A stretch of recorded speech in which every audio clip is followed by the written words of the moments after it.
E questi sono momenti in cui ad ogni giocatore passa davanti agli occhi l'intera carriera, come se fosse un film.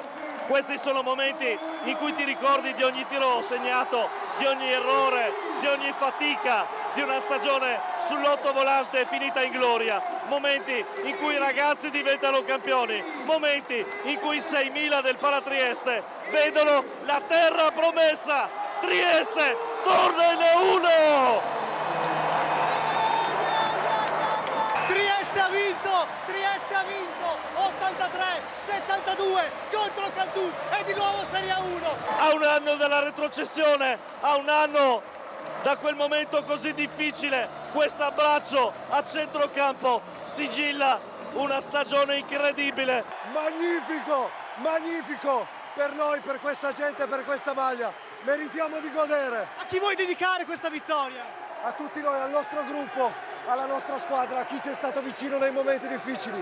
E per voi questa vittoria. La tua esperienza ha portato tanto. Ognuno ha portato qualcosa, un mattoncino, ma questa è una meraviglia del signor Michael Arcieri. C'è stato quel qualcosa in più rispetto all'altra gara, complimenti. Sì, ci siamo guardati allo specchio, abbiamo bisogno di fare due cose, le abbiamo fatte al massimo e allora adesso siamo qua a festeggiare con tutti i ragazzi. Il barba Giovanni Vildera, il pistolero Old Wild West di gara 4, 20 punti nella gara 4 decisiva e così veramente una grandissima vittoria, ve lo siete davvero meritato.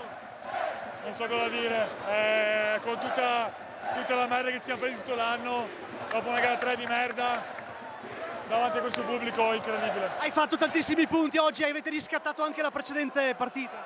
Non so cosa dire, sono quello di aver vinto, contentissimo. A chi dedichi la vittoria? A mio papà.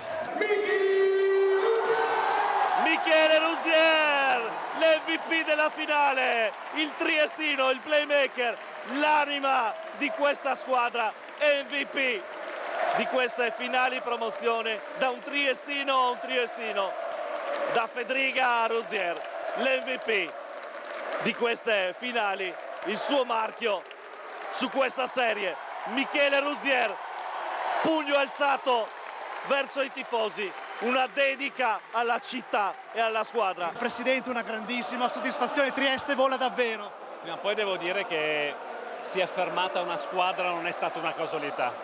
Si è vista nei playoff, si è visto col Cantù, una squadra che ha saputo trovarsi, gestire e risultare decisamente superiore alle concorrenti. E di nuovo Serie A1, un grandissimo risultato anche per la regione obiettivamente. E adesso la sfida al prossimo anno, sono orgoglioso ovviamente che da quest'anno la regione è sponsor di Basket Trieste, continueremo questa avventura insieme anche il prossimo anno in A1.